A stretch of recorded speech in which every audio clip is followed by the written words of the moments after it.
The March 11th, 2025 regular meeting of the Everett Public Schools Board of Directors is hereby called to order. And we'll begin with the land acknowledgement. We acknowledge the original inhabitants of this area, the Sahopes people and their successors, the Tulalip tribes. Since time immemorial, they have hunted, fished, gathered on, and taken care of these lands and waters. We respect their sovereignty, their right to self-determination, and honor their sacred spiritual connection with the land and water. In Everett Public Schools, we strive to create equitable outcomes and build a culture of inclusive belonging for all students, teachers, staff, and the community. Now, please stand for the Pledge of Allegiance. If you're wearing a hat and not in uniform, please remove it. Pledge allegiance to the flag of the United States of America and to the republic for which it stands, one nation, under God, indivisible, with liberty and justice for all. Thank you.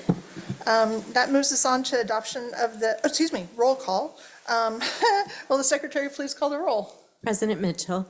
Present. Vice President Herman. Present. Director Revelinsky. Present. Director Mason. Present.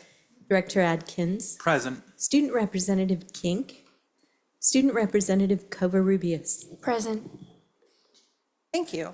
Dr. Saltzman, has there been any changes to the agenda after it was published? At this time, Madam Chair, there have been no changes to the agenda since it was published. Thank you. Thank you.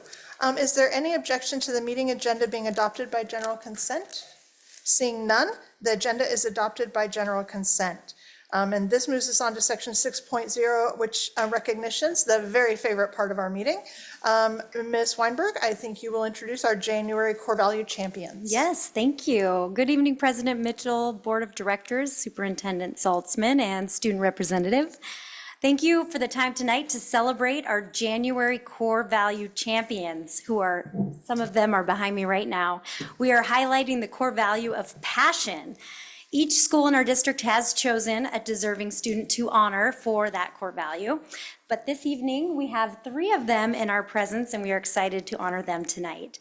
So recognizing their students today in this order will be Cindy Foster from Mill Creek Elementary, Alita Smoot from Silver Firs Elementary, and Sechin Tower from Jackson High School. I'm going to invite the principal and the student to come up, and following that, we'll have you wait up here to the side, and then when everyone has had a chance to speak, each of the principals, and honor their student, we will have you stand up here and we'll get a picture with you and the school board members and superintendent and student representative, and then we will invite all the family members to also come up and take as many pictures as you would like of our amazing students. So we're going to begin right now, and I'm going to invite up Cindy Foster from Mill Creek Elementary.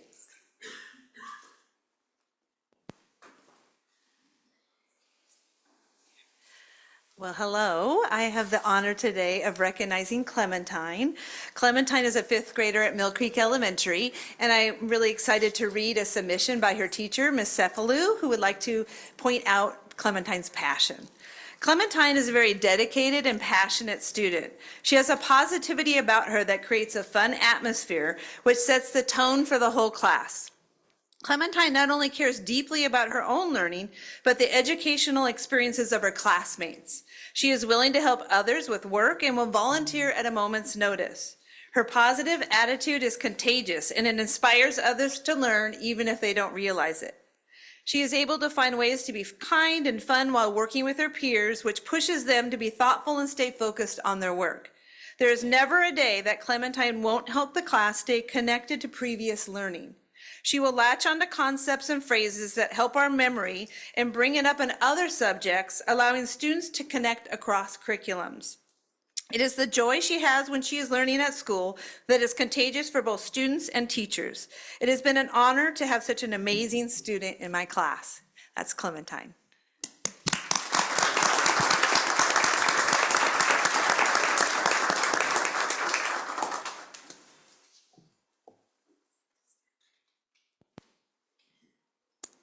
Good afternoon. It is my honor to have Druhan up here with me. Druhan has not been at Silver Firs very long, but he has definitely shown who he is.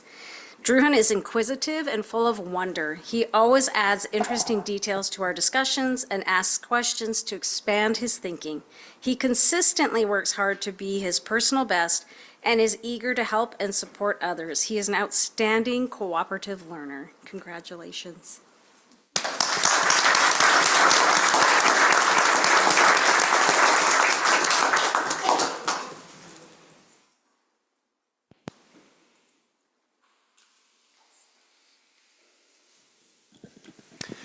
Good evening, President Mitchell, members of the board, Dr. Saltzman, student representative.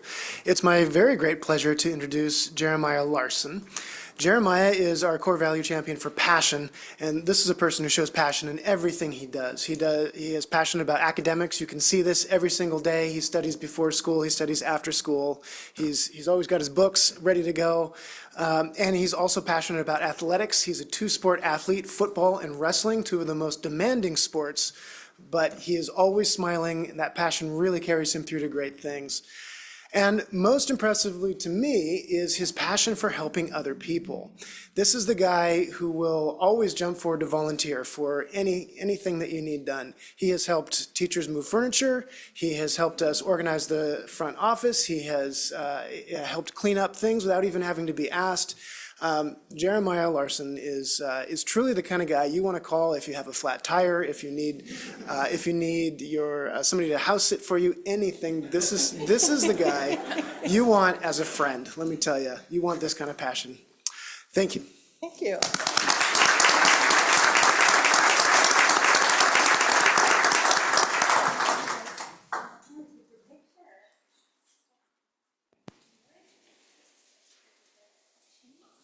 Clementine, I like your pink. Jeremiah, I might want to hire you. Parents and everyone who wants to take a picture, you are all Oh, welcome. tall people to the outside. No, tall people to the outside. Don't be shy, these are your kids. Come to me. Yeah, because then they block us. We know, you're okay. All right. 1, 2. Come on, parents, come on.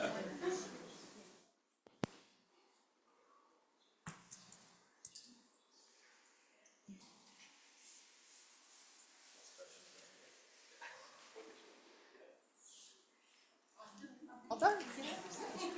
Yeah, thank you.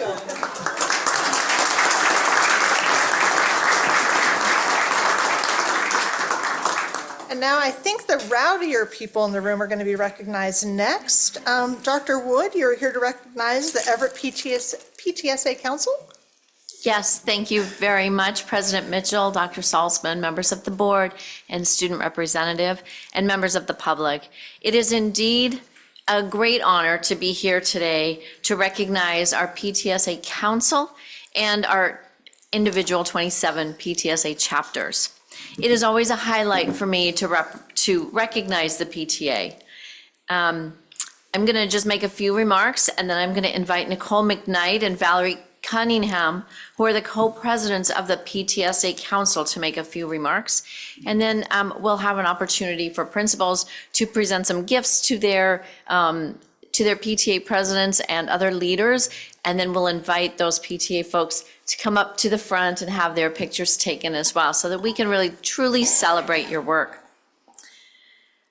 So there is no such thing as a great community without great schools. And there is no such thing as great schools without the involvement of our community. Our PTSA Council and the individual PTA chapters represent one of the most important community partnerships that exist in Everett Public Schools. They are indeed a strategic and valued partner. The people you see in this room, as well as many that are on Zoom, and those unable to be here either way tonight, work tirelessly on behalf of the children in our community. Many of them, including some of you on the board, started because you wanted to make a difference in your own child's school. But your impact goes well beyond your own children. Those leaders in our PTSA and our PTSA Council truly impact our schools, our local community, and through advocacy, our state and nation's schools as well. The PTSA Council strategic plan supports our district work and advocates for a system-wide approach of innovative collaboration to support student learning. The council supports the individual PTAs as they, in turn, support schools and students.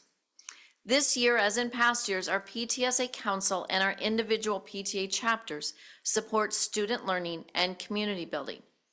They have planned and carried out events too numerous to name, but including movie nights, popcorn Fridays. I love walking into an elementary school on a Friday. The smell is just, brings back memories.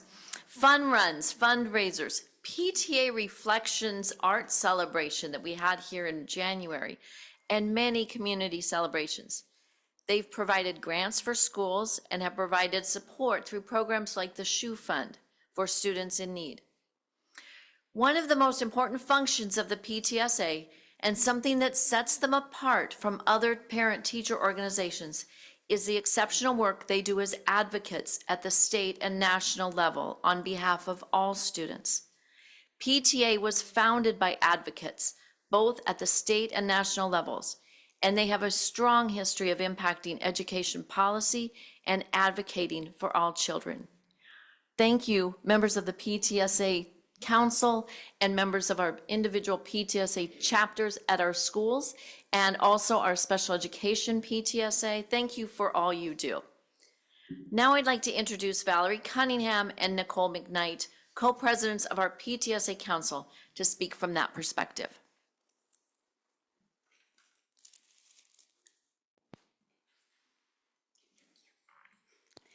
Hello, everyone. Thank you for inviting us here today. I am co-president of the Everett PTSA Council, which supports the 27 local PTAs, including our special education PTSA within the Everett School District.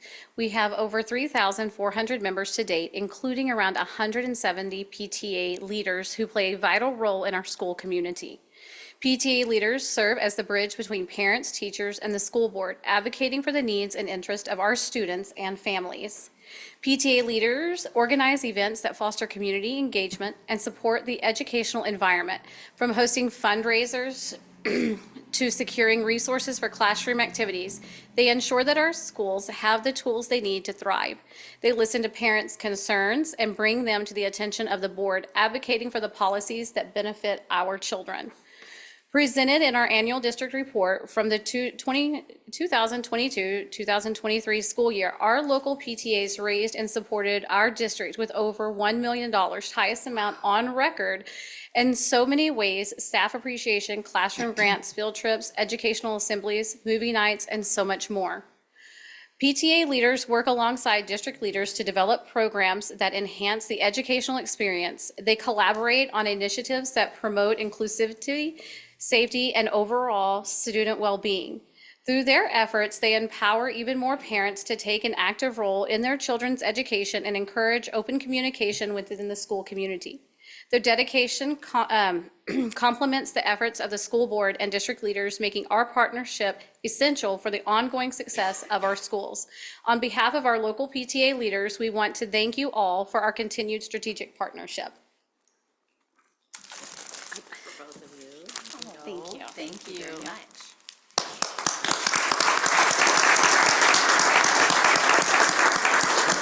I want to thank Nicole and Valerie and the entire PTSA Council and all the PTA leaders and foot soldiers that support our students every day. We'd like to offer each of the volunteers here this evening a small token of our appreciation for all you do. We have tulips for you. Tulips represent spring to me. And springtime always brings a sense of hope and optimism and some sunshine later in the evening. And you, our valued PTSA volunteers and leaders, bring hope and optimism to our school communities on behalf of each one of our students. So principals, if you haven't yet grabbed tulips, grab them for your PTSA leaders, and then the PTSA folks, we'd like you to come up here. No matter how shy you are, you got to be in the picture. Come up and be in the picture with the board.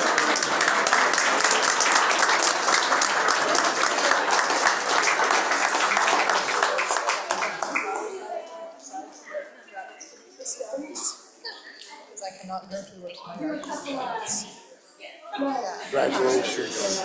Congratulations. So you're gonna have to crowd around double stack and stand sideways. If you stand sideways, get more people in.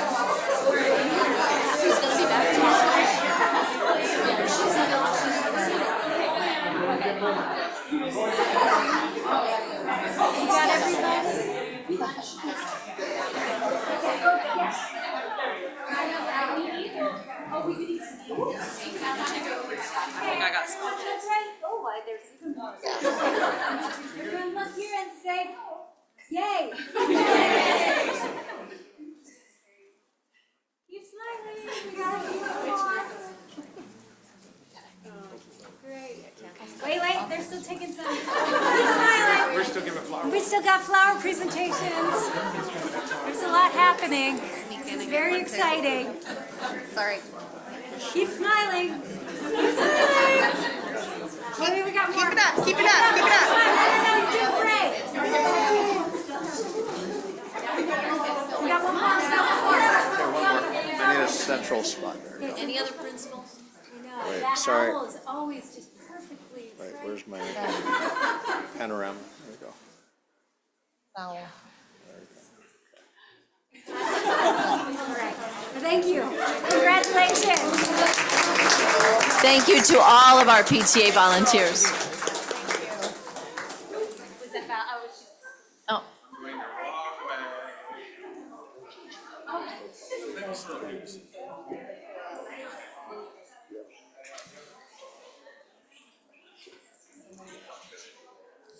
PTA members are welcome to stay for the meeting, but you don't need to. But you might want to stay for just a couple more minutes. If you'd like to stay for a couple more minutes, you may. Yeah, I don't. I'm gonna let them leave. No, you don't. Okay. So if he doesn't fill out a form, is it okay? Can I still?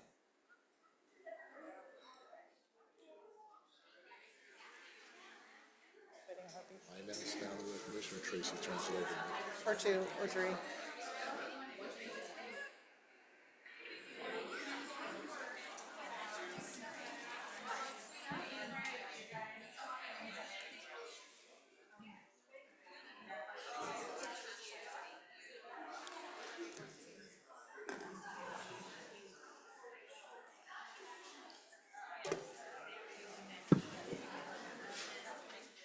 All right, so I'll move on to our next recognition tonight. I got the microphone. Is our mics? Jared, is my mic on? Okay, good, thank you. Dr. Saltzman. Okay, good evening. Tonight, we're going to recognize Caroline Mason, our outstanding board director.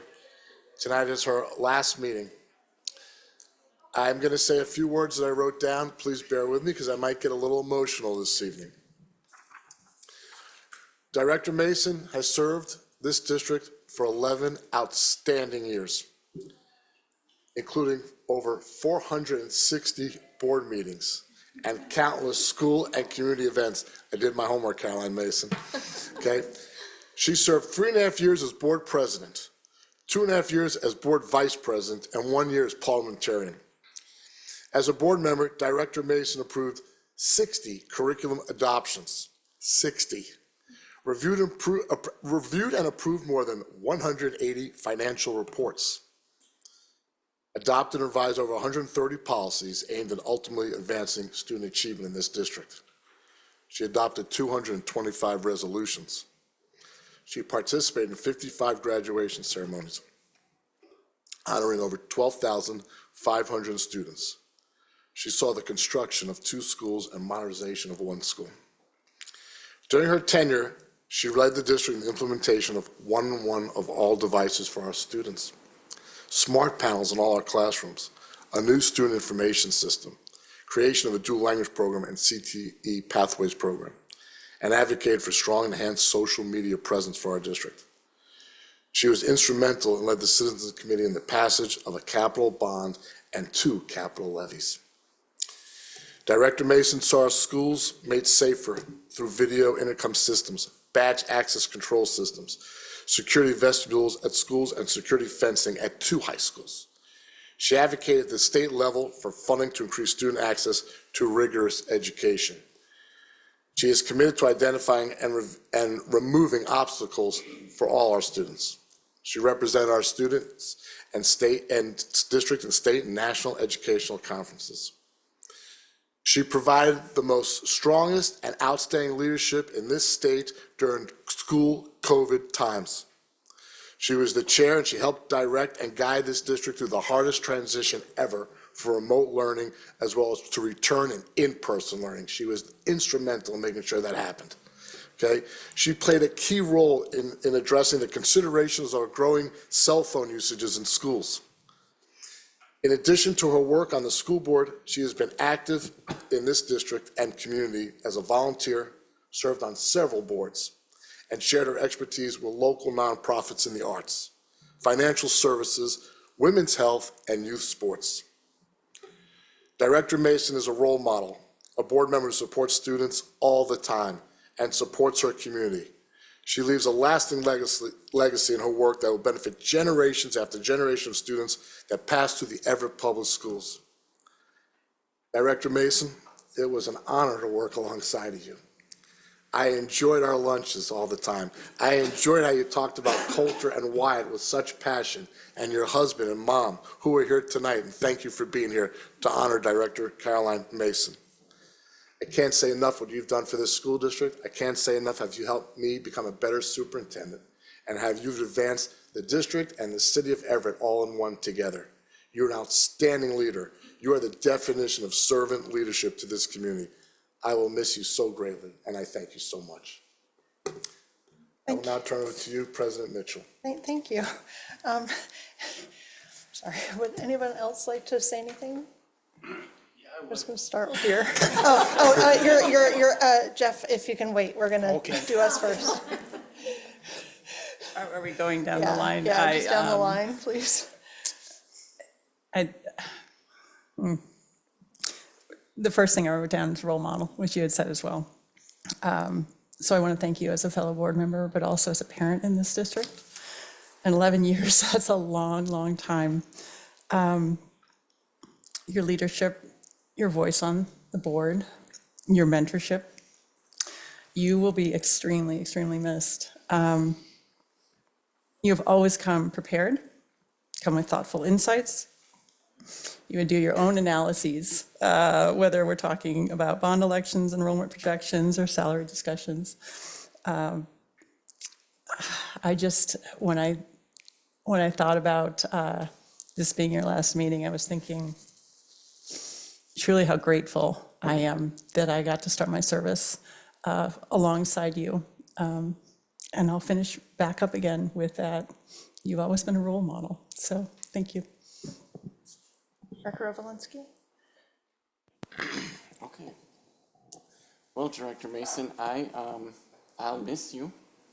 Thank you for your service. It's hard to follow all of this. I will say that I have appreciated learning from you. I think you're a good teacher, and I think you've done tremendous work for the benefit of Everett Public Schools and all our kids.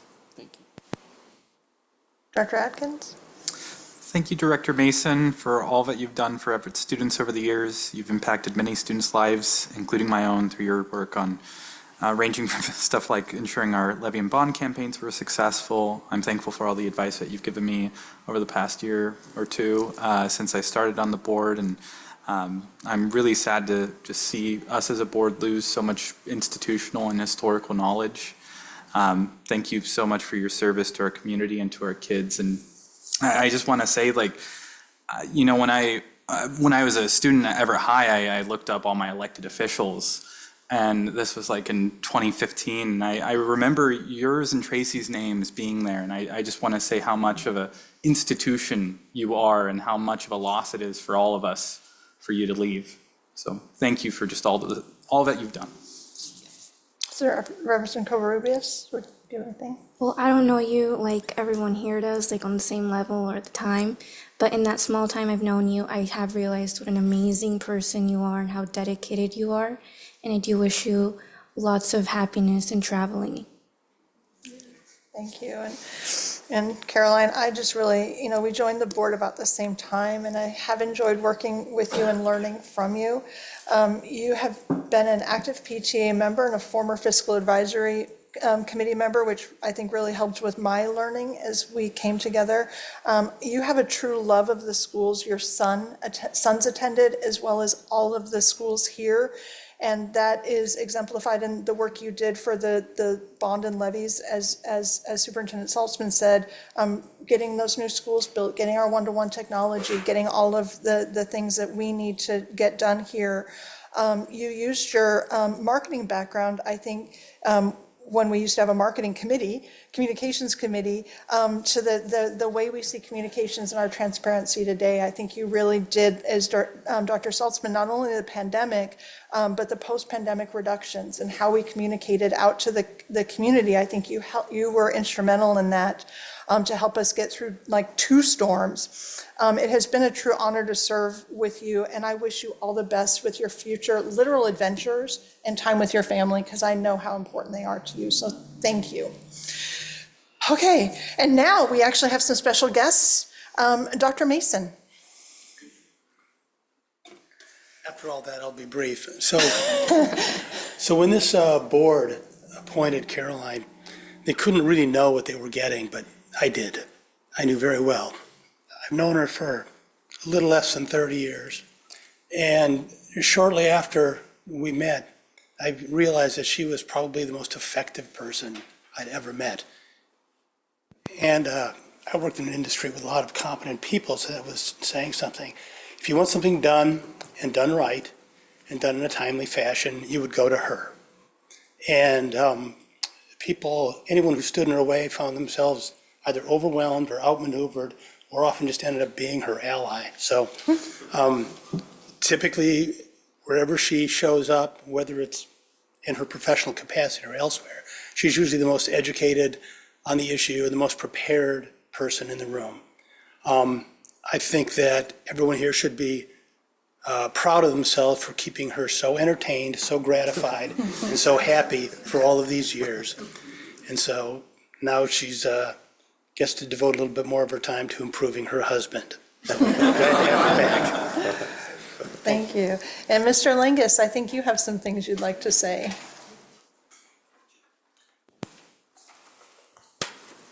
Thank you. My name is Jim Langus. I'm an Everett resident, and I appreciate the opportunity to visit in a public meeting before the school board. Thank you very much for giving me time. I'd like to make I had considerable remarks until Dr. Saltzman spoke. A wonderful doctor, nice job. Now I have brief remarks. I'm here this evening also to thank Caroline for her community service. There's so much that I could say about Caroline.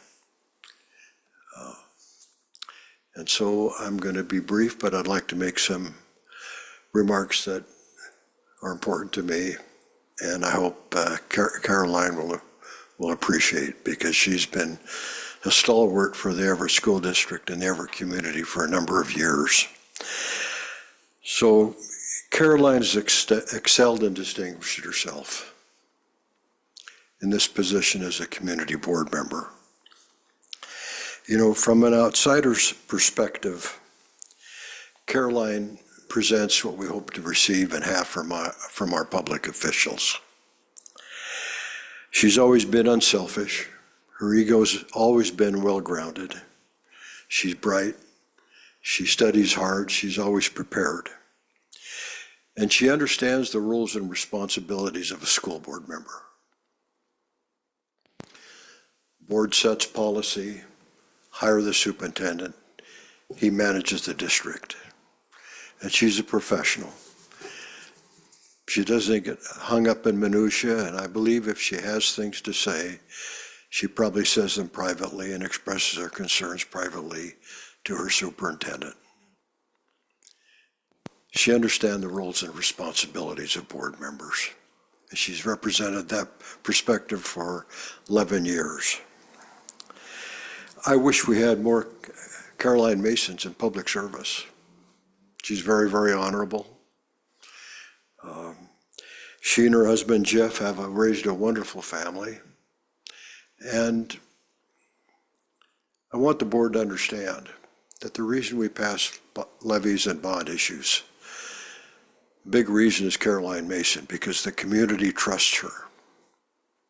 Voters trust Caroline Mason when she says we need to have this particular bond issue or this issue passed at this point in time. And our success has been a big part in this Everett School District and all of the wonderful things that we've been able to achieve, all the wonderful buildings and programs we've been able to develop for youngsters. You know, that happens when you have board members like Caroline Mason, that the community respects and wants to follow and wants to support. And fortunately, the district, Caroline leaves a big hole, and it's going to be a major responsibility for you to fill this hole, because she is critical to this board and the community. Fortunately, Dr. Salzman is highly regarded in the community and well-liked, and right now things are going awfully well. Thank you, Doctor, for your work. I'm a school supporter. I always have been. I vote for levies and bonds, and I've known board members going back 50 years, and I've supported this district for an awful long time, and awfully will. I'm very serious about business in the school district. I pay attention. I'm not at 15,000 feet, and I'm not at ground level, but I am pretty close to ground level, and I pay attention to our schools, my schools, our schools. And I want to say that there was a basketball player by the name of Malone. He played for the Utah Jazz. His name was Karl Malone, and they called him the mailman. And they called him the mailman because he was respected, he was a teammate, and he always delivered. Well, Caroline Mason has always delivered.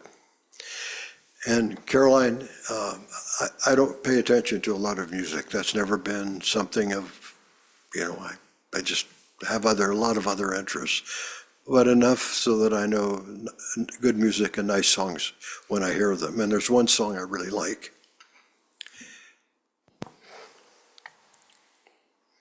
And it's by Tina Turner. And the song is simply the best. And I want to thank you for your service.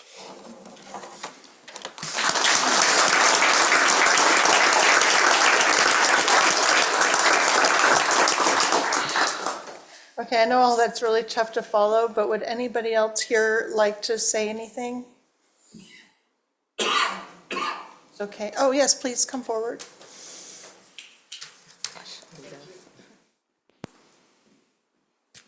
I appreciate the opportunity to say a few words. Carolyn, you have always been supportive since I started serving the students and teachers of this district back 9 years ago at View Ridge. And I just want to thank you for always being supportive, always being willing to listen. And we're sure going to miss you at Silver Firs for our events. Thank you. Anyone else? Well, I'm sure that you're sent her. Oh, Caroline. Yes, of course. I'm sorry. Is that okay? Yes. I'll take my time now and skip later. Okay. So I'm actually kind of speechless. This is a little overwhelming, and all I can say is wow. And if you ever want a feel-good moment, just quit. No, none of you. Sorry, take that back. So when I think about my time that I've spent on the school board, the word that most comes to mind to me is gratitude. Gratitude for being trusted and given the opportunity to serve the students of this district by our community. Gratitude for knowing and learning from the people who support and educate our students every day, and that's you folks out there. Gratitude for the collaboration I've shared with other directors, both present and past. I feel fortunate to have served with so many people who are professional, passionate, and dedicated. There are many highlights in my 11-plus years on the board and many things for which I'm most proud of. But in the end, and you often get the question when you serve in a role like this, like, why did you do it? What makes you, inspired? And for me, in the end, school board work is just the consistency and the steadfastness of the directors working collaboratively to move the district forward. Some people think it's a thankless or dreadful role. I've had a lot of that over the years. For me, my purpose and drive has always been the students. Although I may never fully see or understand the impact I have on the district, the idea that even one extra student found success onto something greater is enough for me. Of course, my hope is that my actions have touched far more than just one student. In the end, I'd like to specifically thank my mother, who is here with us tonight. She not only taught me the importance of being involved. Uh-oh, this wasn't supposed to happen. It's a little personal now. She taught me the importance of being involved in helping to shape your community. And she has continually modeled servitude and what it means to be an asset to your family, neighbors, and community. And lastly, my family, my husband and 2 sons, who have been my support during the last 11-plus years. Without them, I would truly have never been able to do what I do. Thank you, Jeff. It's hard to depart a position that has given me so much, but life does change. And what you don't see on the dais is how my personal life has evolved these past years. And it is this evolution that has brought me to an end. Thank you all for the opportunity to serve.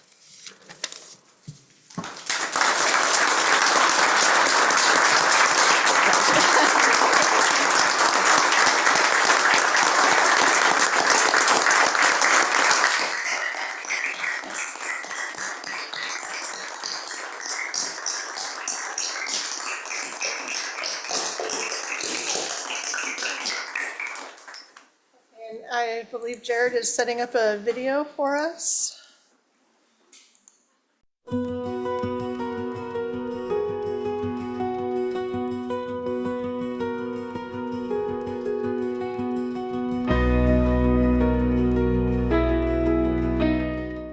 afternoon. We're in cabinet today, and today's cabinet, towards the end right now, is dedicated to Caroline Mason, our outstanding board director. I will close, so I'll start with the team. Team? Director Mason, thank you for all that you've done for the community, for our children, for all of our schools. We're going to miss you. Thank you, Caroline, for all that you've done for our students, families, and our community. We know you're on to your next adventure, but we will certainly miss you here. Hi, Caroline. Thank you so much for your steady, consistent leadership, and we'll definitely miss you. Director Mason, it's been wonderful to serve alongside you. Best wishes to you in your next adventure. Director Mason, thank you so much for all you've done for students here in the Everett Public Schools, and we just wish you all the best. Director Mason, I just want to thank you for your 11 years of service. We are sad to see you go, but excited for you in your next adventures. Director Mason, thank you for your time, dedication, and advocacy for the students of Everett. Director Mason, it has been my honor and privilege to serve in this district with you in our board for these last 11 years. I can't thank you enough for all the support you have given our staff, our students, and our community. Best wishes in your future. Director Mason, we came on board together. I can't believe it's been 11 years. It's been wonderful working with you. I really appreciate all your support and patience. Best of luck to you. Director Mason, thank you for 11 great years in Everett Public Schools. We appreciate everything that you've done for the students and staff to make this one of the best districts in the state. I hope you have a great retirement, and I hope you enjoy life after Everett Public Schools service. Director Mason, it's been an honor to serve with you the past 6 years. You're an outstanding board director. You care about the kids. You love this community, and thank you for making me a better superintendent. We're going to miss you.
can come up front for cake.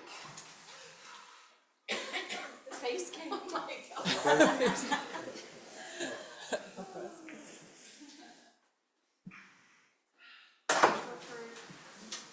Your 11 years of service. I don't know if there, I think a lot of words were said, I don't know if there are enough words to really share our gratitude for you. So thank you so much. There you go, and then there is a face cake. So, it's tradition. Yes, tradition.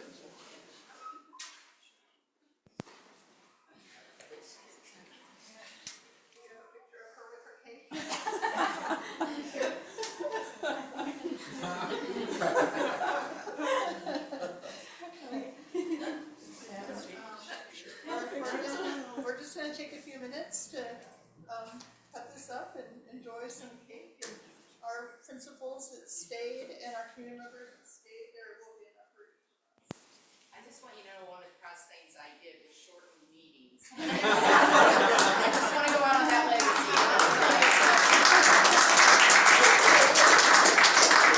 Yes, when Carol and I started on the board, meetings would start at 4:30 and end at 10, 11, maybe even after that. With Caroline's tenure, we got it down to 7, and still that's long. So like a hit is when we get out here at 6, not tonight. Sorry. Oh, or, yeah. Without the owl, you can stand over here. We'll come this way. Without the owl.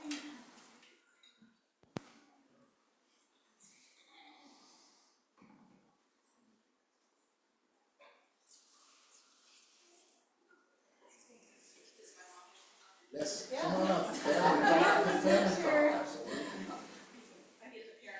Yeah, yes, make room for family. We'll do it, all of us, and we'll do the family.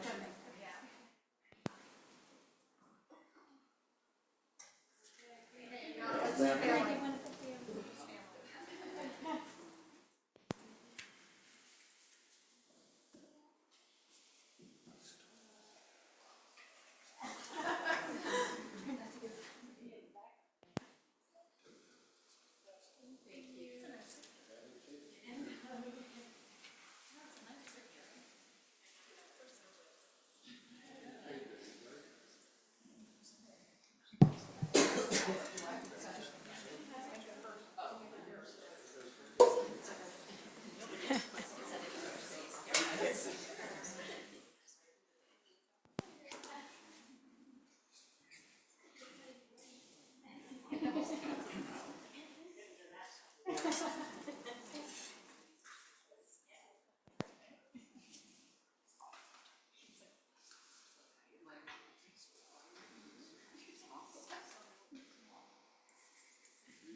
But it's, oh, that will go drastically wrong for you.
We're fine, thank you so much. You guys want another? You can have mine. They can have mine. That's my home part.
Yeah, it's kind of a smallish working class.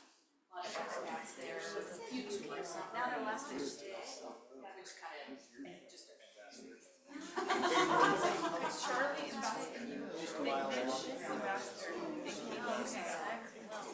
Beach walking, and we've done this quite a few years in a row.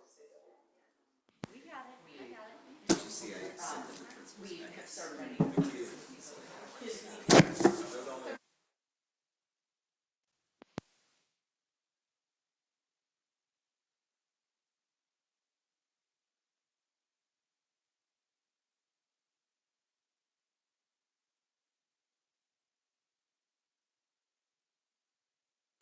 Hey. Okay. Yeah. Dinner of champions right here.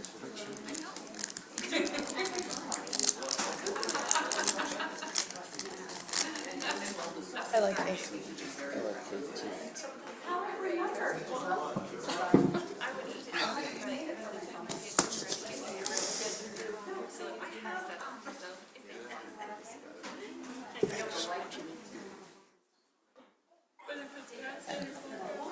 Thanks. Thank you.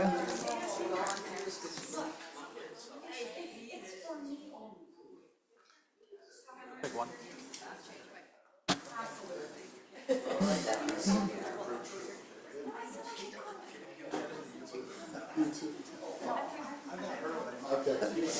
For the blue. Okay, thank you all for that little longer indulgence to honor Director Mason. Longest meeting. I know, we broke our rule. So, Dr. Saltzman, are there any requests for public comment? No, just that was this evening. That was this evening, we're done. All right, that moves us, oops, no, I skipped. I moved it, sorry, Yes. that was in wrong order, I moved my pages too fast. I apologize. Next, we have the superintendent's report. Yes, thank you. Thank you, Madam Chair, Board of Directors, and to the public this evening. For my report tonight, I am honored to highlight the remarkable partnership between the Everett Public Schools and the Everett Public Schools Foundation. I would like to share with our community a little bit about the Everett Public Schools Foundation. Since 1985, the foundation has been a cornerstone of support for our students. Over the years, the foundation has generously contributed over $7 million to our district. Yes, $7 million. The foundation funds programs and resources that directly impact student success. The foundation is deeply committed to supporting our students' educational journeys beyond high school. In 2023, they awarded just over $118,000 in scholarships benefiting 90 students. Additionally, they offer summer school tuition assistance, ensuring that all students have access to the programs they need to succeed. The foundation brings innovative projects into our classrooms through classroom grants, enhancing academic success and enriching the learning experience. This school year, the foundation has given 57 classroom grants in 23 schools. That is more than $43,000 in funding for those classrooms. Yes, $43,000 in funding. Thank you for that. Understanding the importance of early education, the foundation supports programs like Everett Ready for all incoming kindergartens, Play and Learn, which is for children who do not have access to preschool. They also supply backpacks and school supplies to ECAP and all our students when they can. I want to recognize the Everett Public Schools Foundation to let you know that they've received the top-rated nonprofit award in 2024. This award is from Great Nonprofits Organization. We are very proud of the foundation's work for our students. Now that leads me to this for the public this evening. The Everett Public Schools Foundation does so much more for our students. Now here's something else that we can do for our foundation. We can attend their free annual event. It's a movie premiere featuring our own very own Everett Public Schools students. This year's premiere is Ileana Jones and the Lost Donation, a fun-filled movie night for the entire family. Opening night is March 19th at the Everett Civic Auditorium. There's also a matinee showing on March 21st right here at the Community Resource Center. While the event is free, you are encouraged to register online to reserve your spot. So please register online. We hope to see you there. Thank you. And again, thank you to the Everett Public Schools Foundation. That includes my report this evening, fellow board members. Thank you, Dr. Saltzman. And that moves us on to board comments. Student Representative Covarrubias, would you like to start tonight? Sure. Well, we've had the SATs lately, which, I mean, it's no one's favorite, but they happened. And, I mean, a really important thing for Sequoia this year, and actually more than other previous years, so we finally are doing our dance, which we have always tried to done, but never been able to because of funding. And ASB applied for a grant and we got it, so we're gonna be able to do it. That's it. I don't really have anything else. I think that's pretty good. Yeah, Director Atkins. Yeah, I don't have too much to report. The state legislative session's been keeping me busy in my day job. So I attended several meetings over the past few weeks with WASDA's Government-to-Government Task Force, and had in those meetings opportunities to discuss with OSPI about potential funding impacts and state legislative updates regarding Indian education. And that's all I have to share. Thank you. Dr. Mason. I feel I have overshared tonight. So I just want to say one more thank you. It's just very overwhelming and very much appreciated. I will leave here on a very high note. Thanks to all of you. Director Obolinski. I'll keep it brief. I was honored to attend a number of events since we last got together. The theme, I think, is, and even today, the passion is palpable. And I really love celebrating passion and accomplishments and even our differences at events like Multicultural Night.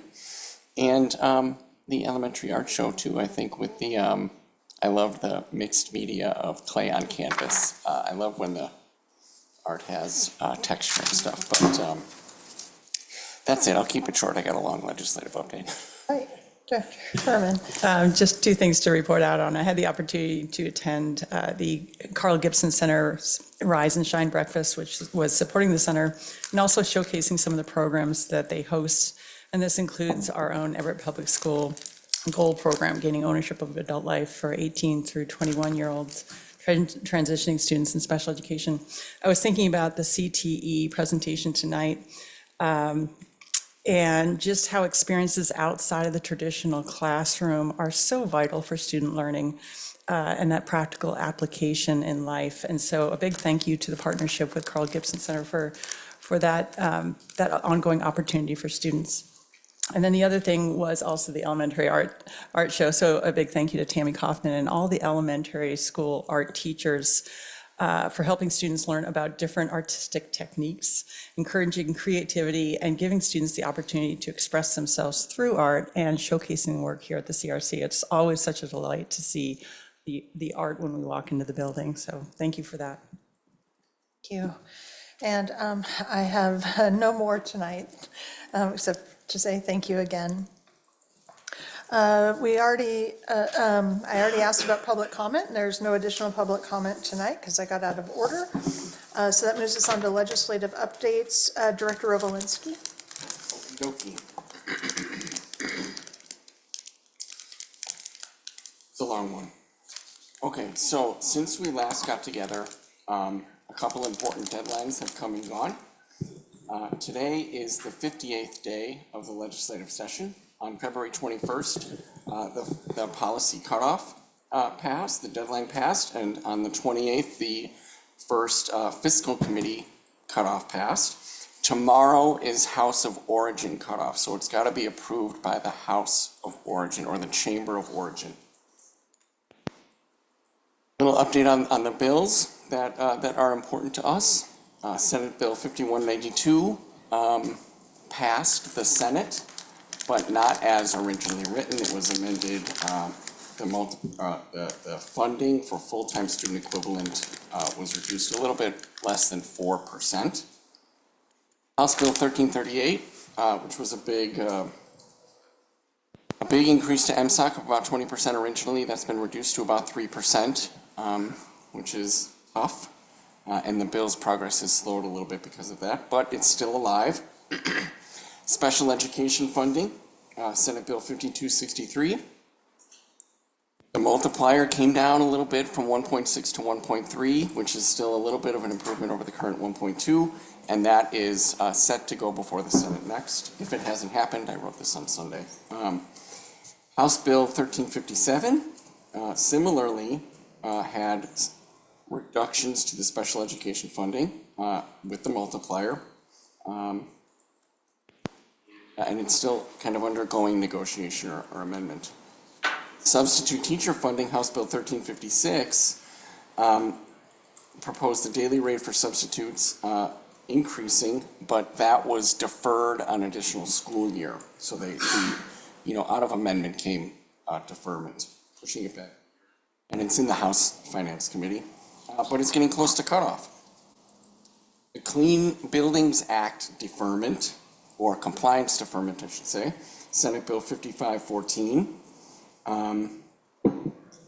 It has to be acted on by tomorrow, so that I feel like that bill's future is a little bit questionable, but we're hopeful that there's relief. And then another bond that is important to me is the simple majority, or the bill, simple majority for bonds. The Senate bill, or the Senate joint resolution, was harmonized to the House version of 50%, and that's in second reading in the Rules Committee. In conclusion, things are still progressing. We're hopeful, but the funding amounts have been reduced as it's gone through negotiation amendment. Sorry for the length. No, I thought it was actually very succinct, so thank you. And that moves us on to the consent agenda. Dr. Saltzman, have you received any questions about a consent agenda item? Thank you, Madam Chair. In the case of this consent agenda, the Superintendent's Office received and answered 2 questions regarding the financial reports and surplus items on the consent agenda. Thank you. First, does any director wish to remove an item from the consent agenda and place it in the new business section of the agenda? Seeing none, is there any objection to the adoption of the consent agenda by general consent? Seeing none, the consent agenda is approved by general consent. That moves us on to section 12.0, strategic progress monitoring. And Dr. Peters, I think you're going to start us out for the career and technical education program update. I am. Thank you so much. Dr. Scott, I don't know why I said I've Dr. got 3 first names. It's not the first time. It probably won't be the last time. So I was told Peter's going to do it, so I wrote down Miss Dr. Peter. that's okay.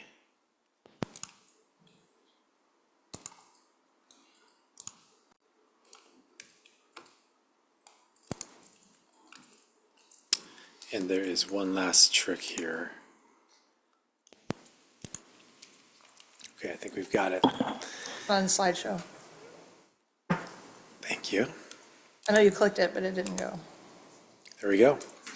President Mitchell, thank you. Board of Directors, Dr. Saltzman, student representative. It's my pleasure tonight to introduce this career and technical education program update and its leader, our CTE director, Anthony Anderson, who along with his team are going to frame tonight's presentation around the 3 L's.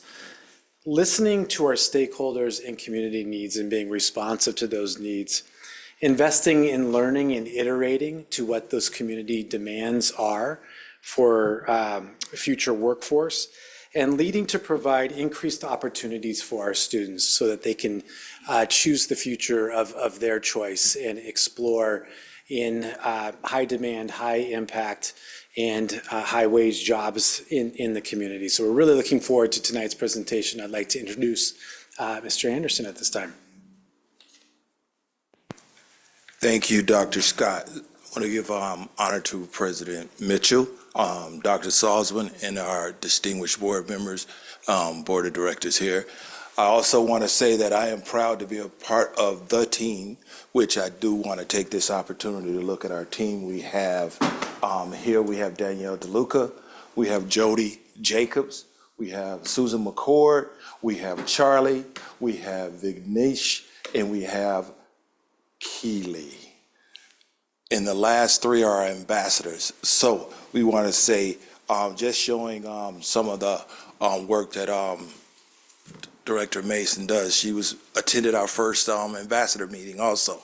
I do want to say, coming through from multiple districts and working at the executive level, one of the first things I said to you was you run a very efficient board meeting, because I've been to some board meetings in 4 districts and they did not run the way that this board meeting runs. So I do want to say thank you for that, and thank you to our board. As mentioned, CTE really aligns our vision with our strategic plan. We, as you can see here, we look at parts of our strategic plan and we align it to what we believe in is almost our theory of action. What we want to do this year is build capacity with teachers with knowledge and skills. We want to also work to strengthen alignment between programs, which ultimately we increase career connection to grow student opportunities. Director Herman said earlier, CTE is an avenue for our students to be successful as they leave our district. As Dr. Scott mentioned, our philosophy is we listen, we learn, we lead. We listen to our families, we listen to our industry partners, we listen to the educators within our system, and we listen to our students. And as you can see here, all of our stakeholders are actively involved in what we do as we make CTE a stronger program for Everett Public Schools. We start off with our families.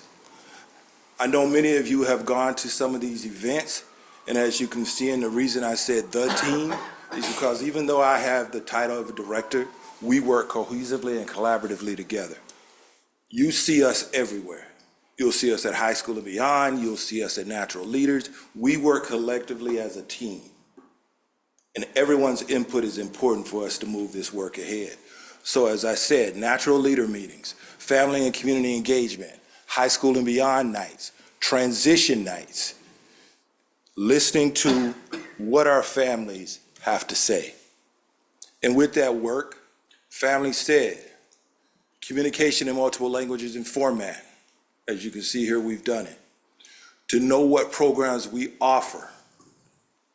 As you can see on the right, we've done it. We've done a better job of really showcasing what our pathways are.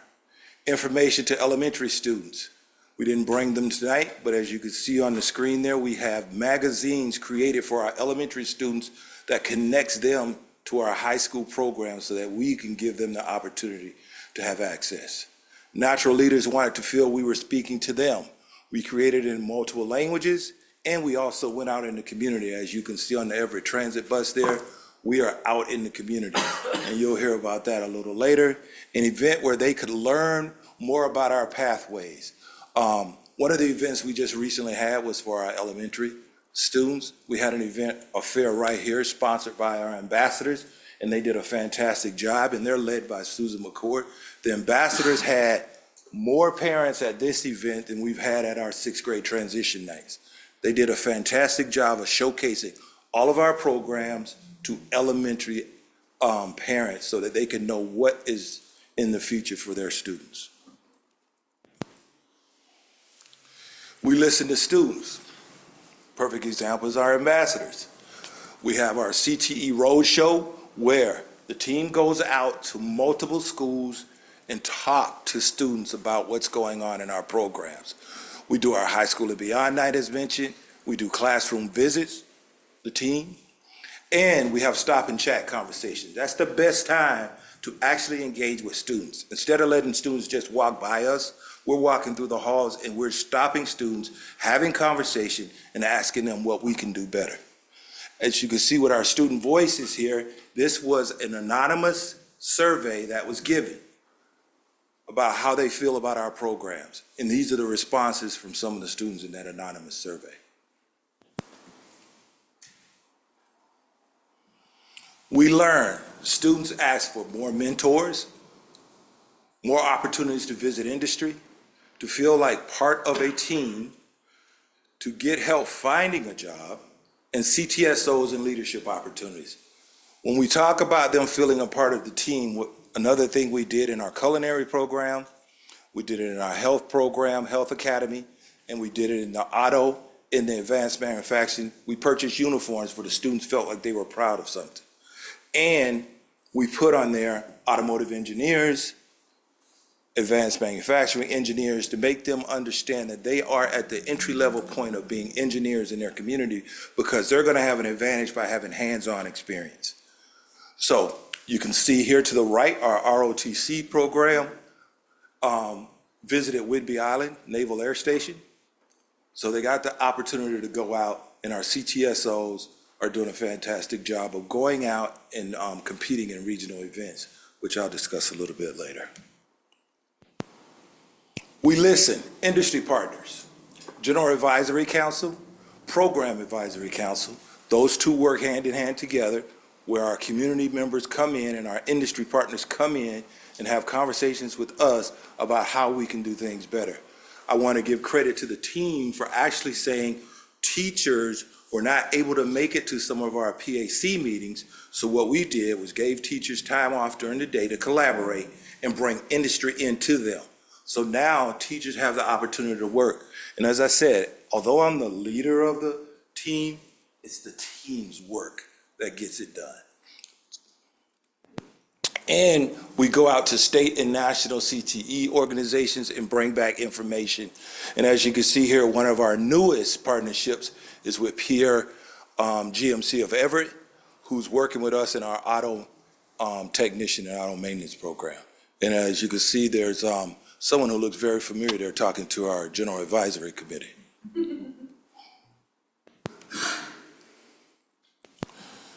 What we learned from our industry partners is opportunities for students. They wanted to make sure they provided more opportunities for students, so they opened up their businesses with mentors and other, like Pierre Buick is actually donating cars and carcasses for our auto program, improved technology for students. So in those meetings, they let us know what we actually need to be competitive in industry and make sure our students have that advantage.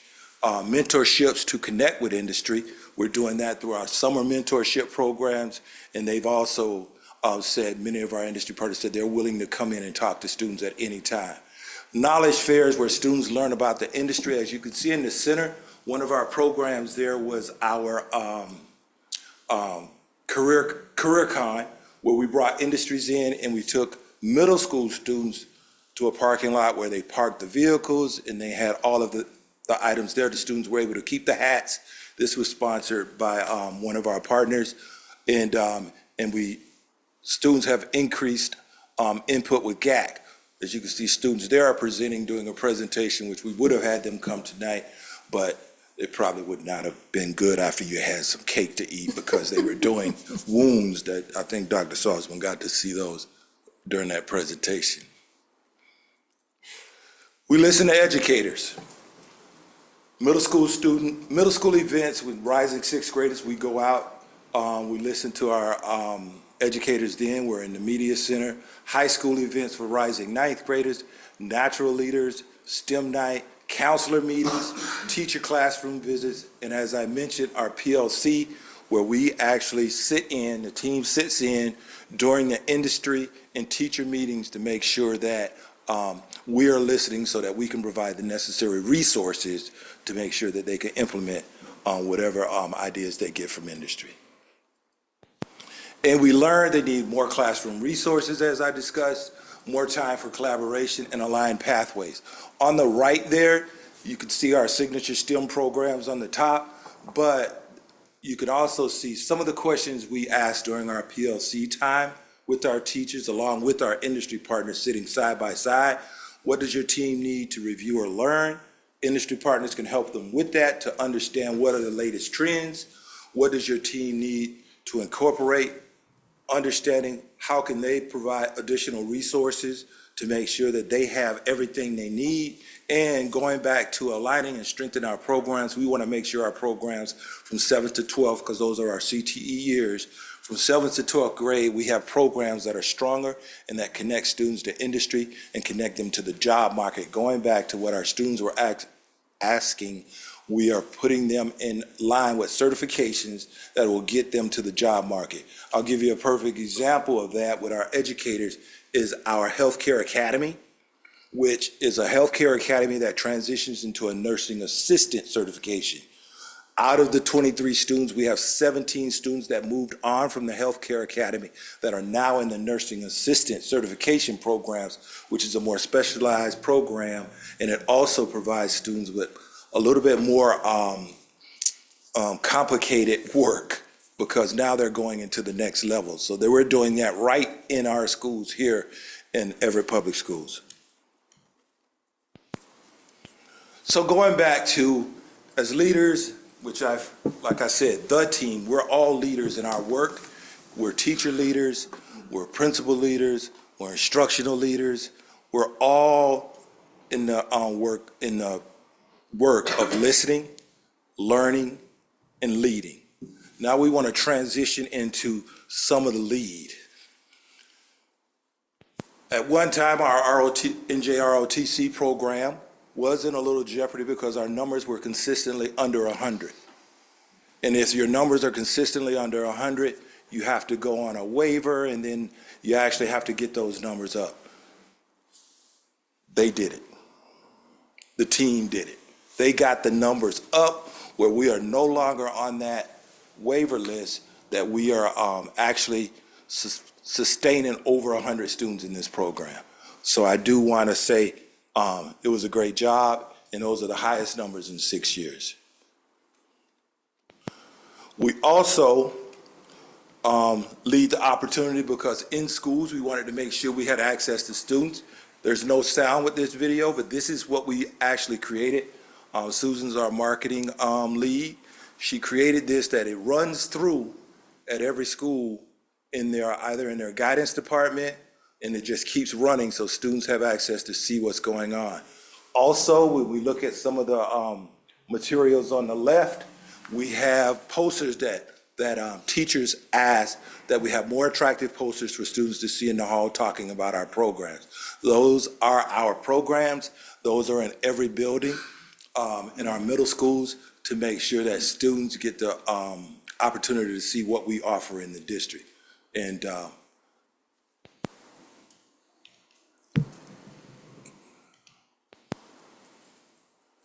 so when we talk about transitioning them into from their high school years into post-secondary opportunities, we look at our IRCs earned, which is our industry recognized credentials. So as you can see, we've increased from last year to this year. We also look at our dual credit earnings increased from last year to this year. So that is something we're very proud about. And as a team, we do have some eyes in our team, but those eyes come because we want to win. And I in win is the individual capability of everyone on the team specializing in the areas that they specialize in to make sure collectively we are successful. And Jody handles our dual credit and does a fantastic job doing that in meeting with, Danielle works with our middle schools and then looking at some of how we can do a better job of reaching out to our multilingual and our students in special service. As you can see, we still have work to do. I'm not going to come in and give you a presentation and show that everything's working perfect, but we're doing a fantastic job of getting there and trying to maintain it. And we know where, when you see data, you understand that data is to help you get better. And we look at this data and we try to figure out, and we have meetings around what can we do better to be successful in meeting the needs of all students and removing barriers. We all know that our signature program that every district in the region is trying to duplicate and seeing if they can bring in is our Everett Career Links program. Everett Career Links, you look at our partner, we are very proud of our partnership with the city of Everett. You know, even though it's one municipality, we look at the multiple departments that we're involved in. And then we look across the board, we can see all the regional industries that have given our students the opportunity to partner and be interns or work with our mentorship program. And I want you to look at the asterisk on 2025. This is today. This is not the end of the year. 2024 is for the full year. Those numbers actually went up by about 20 students. I just got that information today, and this was on the 5th of March. So we had 149 students involved with the program, which is higher than any of the previous years, and we're still growing those numbers. So this is one of our signature programs that many districts are trying to replicate. And it's because of visibility that we have the growth in our programs. As you can see there, and maybe driving around, you'll see this on the side of buses. You'll see that we have our trailer that we go and we are in the parade, the entire team.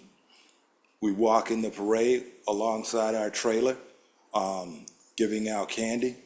And we have our literature. We're in the Mill Creek magazine. Now this year, we're actually not only in Everett Transit, we're actually also in community transit, which you can see us in Mill Creek and Bothell area also. So now we're reaching all of our students. And to lead, not only are we on the side of these vehicles, you have food service that's now there. So we're the leaders now. Just don't just recognize. Food service is there. dual language is there, and early learning is there. So now, as you ride through, you'll see everything that Everett's doing on many of our transportation. Again, going back to making sure we align to what our strategic plan is asking of us, the strategic plan that you approved, and CTE goals, and building capacity, the teachers, and going back to, in our nation, we drill for a lot of our resources. We drill for oil, natural gas, we dive for pearls, we mine for diamonds, we mine for coal. But our number one resources comes to us every day in our schools. And it's our job to do this and make sure we provide them with the opportunities to be successful. Number one resources is the children that sit in the seats in front of us. And now, coming to a theater near you, so not only are we on the bus, you go to the movies, this is what you'll see.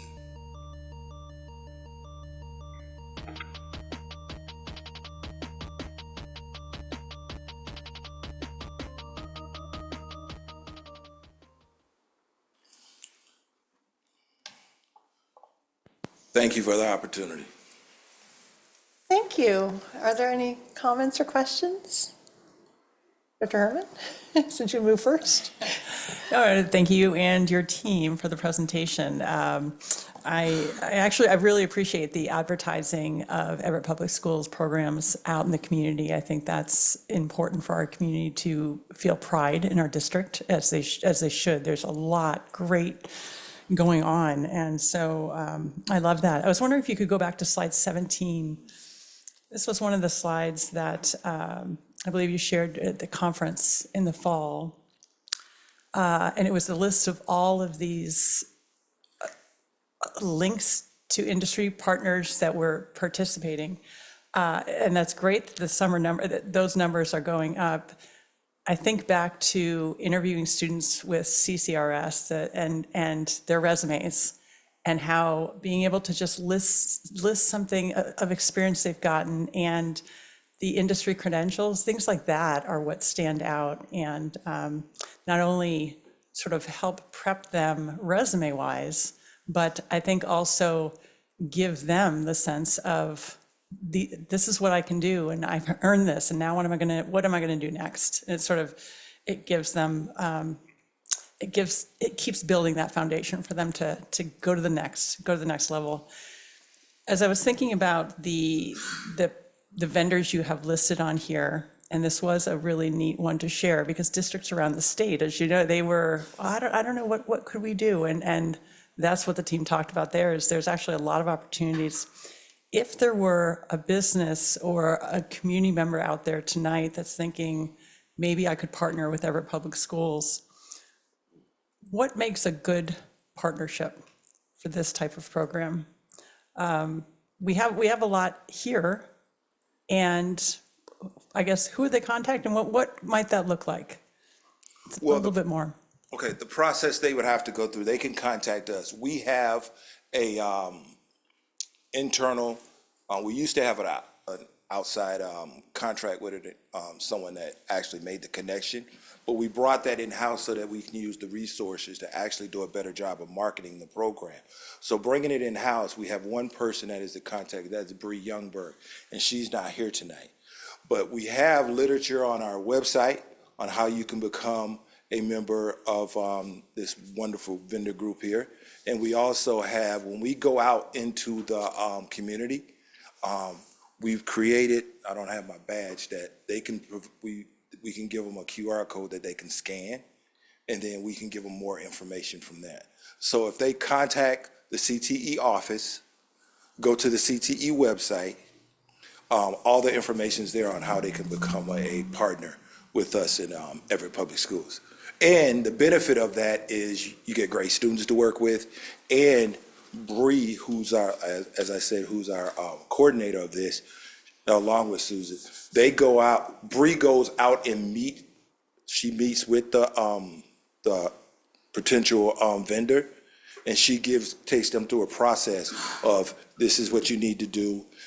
I will be there to support. And she goes on and support regularly to make sure that the students doing well and also the vendors doing well. Any other questions, comments? Director Revelinsky? You're next. Thank you. I think I love the presentation, and I'm reminded too of the presentation that was given at WASDA. And thank you also, CTE team, for being here. You're second to none. You're the best. Thank you. Excellent. Anyone else? I just want to say just how fortunate we are to be in the state we live in and in this community. Because when my daughter was here, we didn't have all these choice programs, but we definitely benefited from the dual credit. So I was recently visiting with a teacher from a district in Wichita, Kansas, who's a drama teacher. And I said, so can you tell me about your CTE program? Like, do you get CTE for drama? No. Well, art's not CTE. And I said, yes, art is CTE. And I said, do you guys have dual credit? She goes, oh, I wish we had dual credit. So what kind of programs can your kids get? They have it's a 2 high school district. And, oh, well, I don't really think we have a lot. I mean, if you go into Wichita, there are some things. But just how much we can do here for our kids, and we do for our kids through our state support and then through this staff and students. Thank you for being here tonight. To just showcase, and thank you for what you do to encourage other students to take part. So thank you so much. Can I say what? Vignesh, can you stand? Is a national champion for DECA. National. Yeah. So that's CTE. Thank you again. Thank you. And next we have Section 13.0, information discussion. It's an enrollment outlook for 25 through 34, if I typed that right. Mr. Fleckenstein.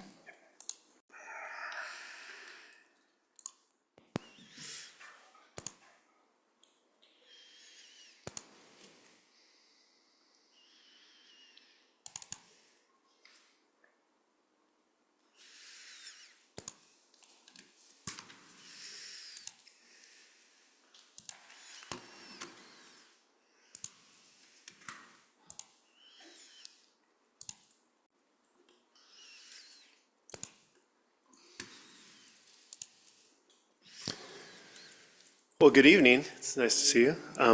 President Mitchell, Board of Directors, Student Representative, and Superintendent Salzman. It's my pleasure to give you an enrollment outlook update for the next decade here in Everett Public Schools. Tonight, we are going to review and understand how our October 1 of this school year enrollment compares to other local school districts. We're also going to review enrollment projections and go in a little bit into our methodology about how we develop and use them, and then review enrollment projections at a 1, a 6, and a 10 years view. You can't do school without students. School doesn't exist unless there's people there to learn, right? So enrollment is one of the most essential pieces to running a school district, not only from a learning perspective, but also from an operational point. And so with enrollment comes many things when it comes to the planning of a district and its operations. Primarily, it drives over 60% of our general education fund. The majority of our funding that comes from the state is based on enrollment. It also helps us in our future planning, whether it be capital bond or levy planning, boundary revisions, future property acquisition, space utilization, capacities and portables that we purchase, or even the development of the capital facilities plan. Enrollment is primary to each of those advanced planning measures. It also helps us year to year on our allocation of technology as we distribute and then plan for technology one-to-one device upgrades and replenishment, and then also where we're going to place program locations and school transfers based on the available capacity. Over time, Everett Public Schools continues to rise. It's almost, except for the little dip there that you see when Mariner High School and the Boeing strike happened in the late 70s, early 80s. It's pretty much a linear increase that you've seen there in Everett Public Schools. Our October 1, 2024 enrollment was 19,727 students. We consult with Educational Data Solutions, whose chief researcher and CEO is Les Kendrick. I'll just refer to him as Kendrick in that institution as we use their projections for the rest of the presentation. In the red there, you can see our October 1 enrollment, as I stated, was 19,727. We receive enrollment projections from OSPI. OSPI basically uses rollover or roll up in student enrollment and then birth rates. That's really how they use or create their number, which is very similar to the number that you see there in Kendrick's low projection. The difference between our actual enrollment and OSPI's projection for it was 290 students. We can see that Kendrick's low, it was 293 was that difference. And then historically speaking, we have utilized the medium range projection for our planning purposes. Over time, it has tended to be the most accurate. And in this school year, we were above by 82 of that medium range projection, which is great because we were conservatively budgeted and we came a little bit more, and that really helps us out to make sure that we are staying within those board approved parameters. So taking a look at accuracy, up at the top there is the 1 year low range projections from 2015 to 2024, and then just below it is the 1 year medium range projections over that same period of time. A couple key points to just show. You'll notice that the medium range projection, which is highlighted in yellow there, has been the most accurate except for a tie. That tie was in 2019. And then actually the low range projection was more accurate during and coming out of the COVID years. But as you can see in the last 2 years, we are back on track with that medium range projection being the most accurate for our planning purposes. Snohomish County Public School enrollment over the last 15 years is here on the screen. And what you'll notice is that enrollment over time in our county, and this is every school district enrollment within Snohomish County, was steadily increasing up until the pandemic, and then between 2019 and 2020 it did drop, and has since been recovering every year after that. Our projections here show you that it's actually at our current school year has dropped back to our 2012 levels for where the county was total student population was at. And as you'll see in here in future slides, we project a recovery by 2028 fully, not only within the county, but particularly for us within Everett Public Schools. We'll be back to our enrollment where we were in 2019. When we look at Everett Public Schools' share of Snohomish County enrollments over time, you can see we have steadily increased our proportion of students going to school in Snohomish County. Currently here, the last 2 years, we are at 18.4% of all students attend Everett Public Schools in this Snohomish County. When we look at Everett Public Schools enrollment, just our district over that same time, again, you saw that trend that started increased steadily up to 2019, and then the COVID-19 pandemic hit, and now we're steadily increasing again. Going back, our current enrollment is reflective of the 2016 school year. So you can see we're kind of at that same level. And as I stated earlier, by 2028, our projections are that we will be back to our historic highs, or similar to. Growth in Snohomish County. So when we look at the percent change by enrollment by school district, you can see which of the school districts within our counties are growing and which have recently shrunk. Everett Public Schools has a 0.6% growth over the last year. It's important to know the end size is really important, right? When you talk about percent growth, the end size is really important. And just to point out, as we have in past years, Index being one of the smaller districts in our county can increase substantially with just a handful of students, whereas a school district like Everett Public Schools or Edmonds, a lot of students can provide minimal gain. And so when we look at that end size increase, Everett Public Schools gained 125 students from 2023 to 2024. We also see growth in some of the larger districts, Snohomish County, Lake Stevens, for example, Edmonds. But surprisingly, Marysville as a large district, has decreased over the last year. We also see growth in the Sultan School District and Monroe, so that part of our county is tending to grow pretty quickly. Looking at the four major counties that surround us, King, Kitsap, Pierce, and Snohomish, you can see over time how enrollments have gained and lost through the last decade. I do want to point out, just for comparison purposes, the y-axis on each of these graphs is different. So it's not what you'd consider to be graphically proportional, but it gives you a sense of the gain and loss within that county based on its relative size. So when we're looking at, for example, a school district like King County school districts, are much larger than, say, Kitsap, the school district totals in Kitsap County. The most important one is the bottom right-hand corner is Snohomish County. And you can see that for 2024, this school year, Snohomish County has gained 1,101 students, which is a significant jump from 2023. So we're seeing a lot of recovery within Snohomish County again. So now the presentation is going to shift a little bit to how we project our enrollment. As I stated earlier, Educational Data Solutions, our contracting partner, helps us to really dial in our projections using those medium range projections historically. And so Kendrick will use those historical trends with roll-up, which everybody does, but also uses those birth rates and then predicts kindergarten enrollment 5 years later.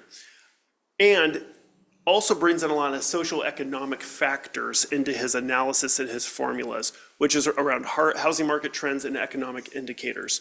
OSPI, as I stated, is really just a two variable sort of situation: historical trends and roll-ups, and then birth rates that would define your kindergarten enrollment.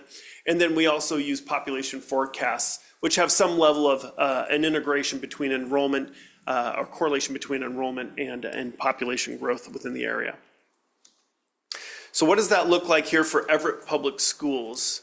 So imagine Everett Public Schools school district boundary within our county, right? So this represents not just students, but everybody who's going to be coming into our school district's boundaries as citizens over the next 10 years. So you can see this particular piece of information, by the way, is sourced from the Office of Financial Management. That's where it comes from. And so over the next 10 years, we see a delta or change in the population of our school district boundaries to increase by 13,760 people. With that, we'll bring children. Some of those 13,000 plus will be kids. So let's take a look at what those kids will be. When we look at the one-year enrollment projections, again, focusing on the medium range projection, you can see that just for next year, we're going to see just a one-year dip in elementary as a projection. And then it's going to take off. The reason why is because our kindergartners that are supposed to be coming in right now would have been birthed or created, if you will, during the pandemic. And that slowed down a little bit, as you'll see in some of our projections. So we have a real slow year, and this is the year next year that it's slow, and then it will pick back up. When we look at the medium range projection, we see the middle school in the medium range will gain about 89 students, and the high school will gain 47. And when we look at a decade's worth of growth over time, remember, it's a bubble that goes through the system. So when you get a large kindergarten class, that bubble's going to go all the way through. And that's what we're about to see. We are about to see another big bubble come through Everett Public Schools. When we look at the 6-year enrollment projections, we see that elementary, just 6 years, is going to have an increase of 339. Like I said, we have a one-year dip, and then it's going to start to take off. Middle school is going to increase by 180 in that medium range projection, and then 474 at the high school level, for a total of 993. And then over 10 years, what we expect to see is growth at all three, substantial elementary increases by year 10 there, and then also at our secondary level, which will be a total gain of 1,646 students on these projections. So let's break it down by each level relative to its permanent building capacity. So here we have elementary over that same decade of time. The dashed line on the very bottom, you can see, is permanent building capacity. So that is permanent built space, does not include our portables right now. And you can see there's two blips where capacity increases over the next decade. That's because we are adding capacity when we complete Jackson Elementary, And we'll be adding capacity when we complete Madison Elementary over this time. Those are the only two elementaries we have planned at the moment that will then open over the next 10 years.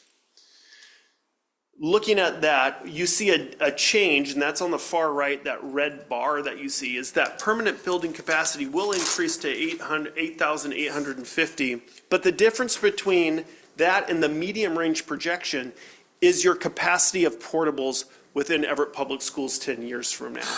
So 10,443 minus 8,850 divide by 26, that's your portables at elementary. Middle school enrollment projections, permanent building capacity not projected to change over the next 10 years. We do not have a middle school that's slated for construction. So permanent building capacity will hold steady. The difference that we see by 2034 from that is a medium range projection of just above 5,000. So we're looking at a 300 student difference to its medium range projection, where we will need more portables than we currently have at the middle level. And then finally here with high school, again, our permanent building capacity right now planned is fixed at 6,100. And when we look at the medium range projection, we see a nice increase that actually will occur through and remain steady between 2031 and 2033, and then start to just taper off right from our limits of permanent building capacity at the high schools. Most of that enrollment projection that you will see at the high school level over the next 10 years, when you break it down by school, which is part of, in board docs, we have the details for you, school by school in its 10-year projection. You can look into that. It's the last part of the final report from Kendrick, if you want to go to the back. But what we're going to see here is the majority of our increases are going to take place at Everett High School and Jackson High School. And then K-12, holistically speaking, you can see we're at 19,727 on the left. By the time we get to 2034, our school district will reach its highest, projected to reach its highest enrollment ever at 21,373. Now, flash forward. So one of the great things about working in the Capital Department, and I got some team members here with us, is we get to always dream about the future. And the future is an exciting place, but we have to be prepared for the future as much as we can, because at the end of the day, we are serving kids and their families.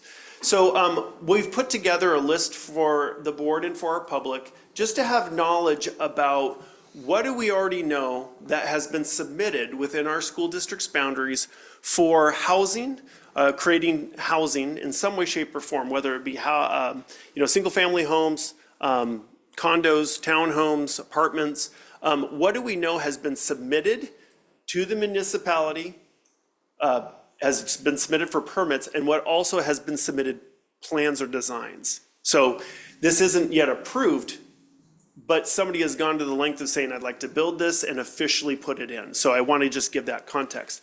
I also want to make sure that this is not exhaustive. We know that this isn't everything that is out there. It's the stuff that we can verify has been submitted for permits and submitted designs. So with that in mind, let's take a look. Park District is in North Everett's Delta neighborhood. We have shared with you, I think, the last couple of years about what this project looks like. But just to summarize, we're looking at 1,500 residential units by 2031, which is pretty soon. So we're going to see a lot of growth in that area of the district. And then exactly how those particular residential units, the way that they'll be utilized as condos, single studio apartments, or if they're 2 or 3 bedroom, we don't have that information defined yet for us, but we know it'll be 1,500 units. Riverfront to the east of the district, which is right behind us actually, Riverfront is beginning its phase 2 here pretty soon. So approximately there'll be 1,250 Riverfront apartments, 332 are already completed, but the new Riverfront additions will be 81 townhomes with 3 to 4 bedroom units, and we know that 3 to 4 bedroom units traditionally will bring students into that part of the district's boundaries. Downtown Everett is where we see a lot of projected construction to develop housing. And so all the units that you see there in downtown Everett, just to give a little bit of parameters, the vast majority of them by boundary would be serving Jackson Elementary, North Middle School, and Everett High School. There are a few of these units that would be served by Hawthorne and Garfield Elementaries as well. But that feeder pattern piece through North and then Everett High School is predominantly those downtown units. And then we also have in the southern part of the district, we see that just in behind Silver Lake Elementary, so behind its sports fields, is going in 38 single-family homes.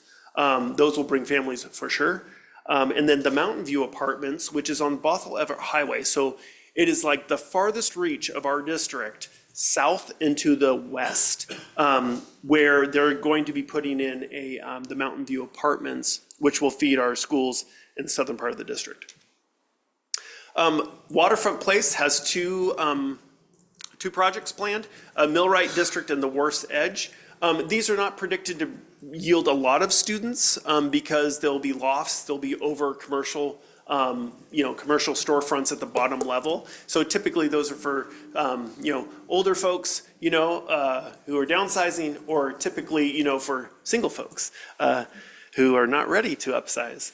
But then finally, Convergence Place is a long-term plan for the Everett Station. The details of this particular plan are not yet available, but we know it is coming, and it is designed to, or planned to design to have 160 units of affordable housing. So with that, I appreciated your patience tonight. It's been a fantastic meeting.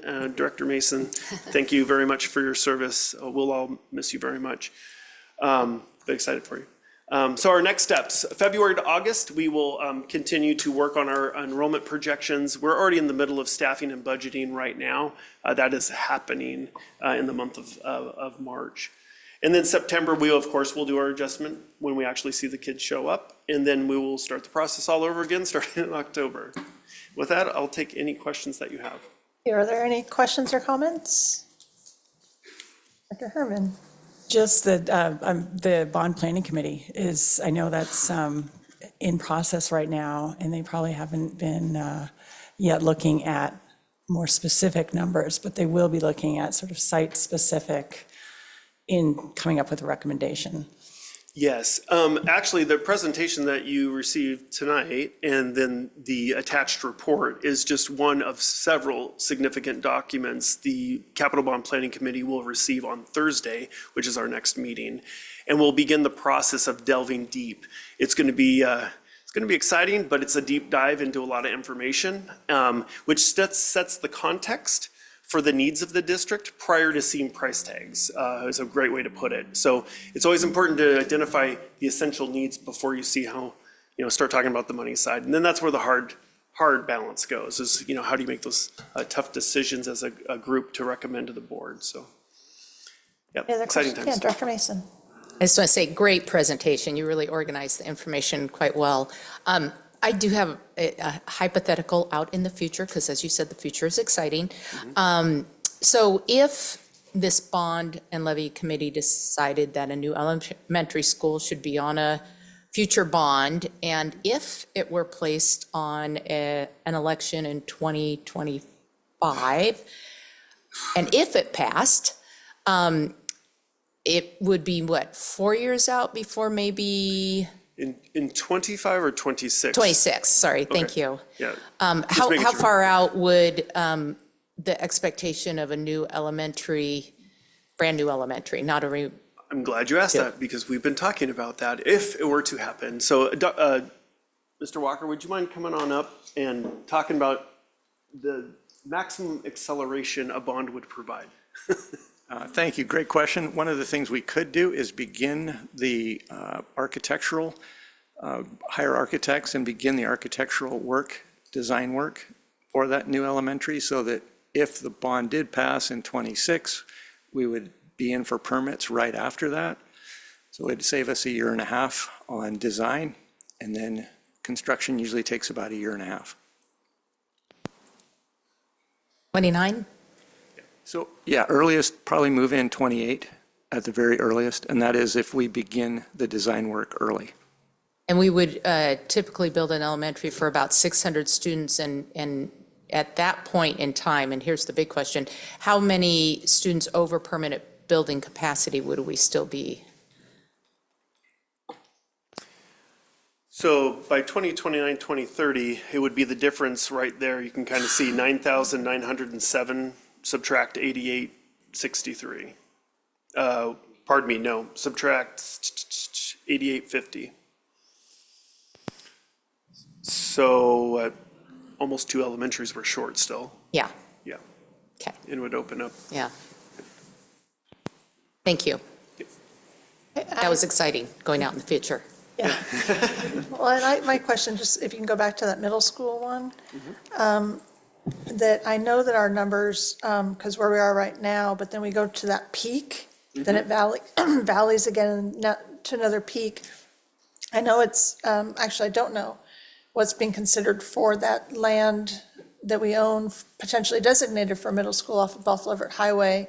But at what point can Gateway, because a lot of that growth that's currently happening in those bubbles, until Everett really comes up again, is happening in the south. So just at what point can Gateway and Heatherwood just become unsustainable? Because all those elementary schools that have been built, yeah, we have moved some kids up to Eisenhower, but I just wonder, are they, at what point might we consider a middle school if it's not being considered now? Yeah, so we do not have a middle school that is on from the 2022 capital levy project, to be built. And so the earliest of consideration, which is part of the capital bond planning committee, is to look at all needs of the district and to project out future bond and levy cycles. That's part of the work that they're engaged in. Knowing the needs and this information with projection, when we're able to do that, not only from their financial planning and recommendation to the superintendent for the board, but by enrollment. So we can see right here, I'm half kidded, but it's the truth. The kindergarten enrollment drop is next year. You're going to see that's where you see the dip in the green line all the way back to permanent building capacity, if that were to hold true as a cohort. So you just get that little reprieve there when it goes down and then it shoots back up. We do, as you had mentioned, we do have property that could seat as large a middle school, is large enough to contain a middle school. But the planning for that is the Capital Bond Planning Committee's job, is to look at this evidence and then project out and make their recommendation. If it's not this package, perhaps for 2026 consideration for the voters, perhaps it's in the second or third cycle that follows. Yeah, no, thank you for that. And I think this just shows why we do need a capital measure if it is determined by the committee, so that future talk, if they decide something to bring forward, there's definitely a need. So thank you so much. Hold on. I'm going to do that old excuse of allergies. That moves us on to section 14.0, unfinished business. There's none for this meeting. Mr. Fleckenstein, I appreciate your standing right there. First off for us, though, before you get to policies, is a revision to the annual meeting plan for 25-26. We did make some changes to reschedule the September 23rd, 2025 meeting to September 30th due to Rosh Hashanah. And we've removed February 24th, 2026 due to the scheduling of the midwinter break. And of course, any other discussions about calendar adjustments we can do during the summer, but just wanted you to all know that that's what's being published tonight for first reading. So is there, are we okay moving this forward to second reading? Thank you. Now, Mr. Fleckenstein, you may take us to the first policy of non-discrimination proposed revision. Well, thank you. So tonight, proposed revisions to policy 3210, non-discrimination, are to better align with chapter 392-190 WAC of equal educational opportunity, unlawful discrimination, and with OSPI's publication regarding prohibiting discrimination in Washington Public Schools. The language has been added regarding the school district's obligation to adopt the model student handbook language required by RCW 28A 300-286. And language has been reorganized to help employees, parents, and students better understand and navigate the complaint process. So a lot of reorganization is predominantly what you see here in the policy revision, but also making quite clear the definition of what is protected status. And we've been compliant with the non-discrimination statement with our publications. That isn't new. The same with the model student handbook language. We aligned that here for our student handbook this school year already. But this is just putting it into the procedure and defining it. Where the big revisions, like as I said, come here about the complaint procedure and then what that is outlined in the procedure. That's adjacent to this, sorry. Lost track of my thought. Are there any questions? Discussion? I just have one question. So this is following pretty much current federal, current state. We know there are changes happening federal, but we're just going to wait until we get direction from our state. And so this is business as usual. Yes, this is compliant to the law, compliant to protected folks, people of protected status. So this doesn't change the protections that we have for anybody, students within this policy. You may be referencing the Title IX, recent Title IX has been referenced by a court ruling. Those are in process right now and will be reviewed shortly by cabinet prior to coming to the board. Thank you for that clarity. Yes. Yeah, I was just thinking that the next one as well, I think both of these were revised in December for model policies. So this really, I know there's been a lot happening in the last few months, but this has been in the works and follows that model policy. Thank you. Is there any objection to adopting this by general consent? Seeing none, it's moved to second reading. And now you have our second one tonight. Yeah, thank you. Policy 5010, affirmative action and non-discrimination, are also to better align with Chapter 392-190 WAC and OSPI's publication of prohibiting discrimination in Washington schools. The language has been added to provide examples of employment discrimination and no longer includes language about affirmative action plans. School districts can include those in their affirmative action plans if desired, but instead it focuses on the complaint process. And remember, as a 5,000 series policy, this is around staff, so the staff's complaint process. It makes it easier for employees to understand how to go about that, should they need to file a complaint. The revisions also include changing the title from affirmative action and non-discrimination to non-discrimination, which is its primary purpose, and affirmative action. The proposed revisions to this policy have been previously reviewed by legal counsel and the superintendent's cabinet prior to tonight's meeting. Are there any questions or discussion? None. Is there any objection to adopting this by general consent? Seeing none, we're moving that one to second reading. Your third one. And finally, a cleanup here on policy 5320.8, leaves of absence without pay. The revisions are removing outdated language regarding the governor's COVID-19 vaccine mandate and have previously been reviewed by the legal counsel and the superintendent's cabinet. Any questions or discussion? That looks pretty easy. So if there's any objection to adopting this by general consent, seeing none, it's approved for general consent for second reading. And that moves us on to section 16.0, upcoming agenda items. Dr. Saltzman, what do we have planned? Thank you, Madam Chair, Board of Directors, and the public this evening. At the March 18th special meeting, directors will attend the Strategic Progress Monitoring Session number 3. Our March 19th, 2025 meeting, the directors will attend the Everett Public Schools Foundation annual movie event. At our March 25th regular meeting, the board agenda contains the following: iReady Diagnostic winner results, a dual credit program update. The core value champion recognitions will be for integrity.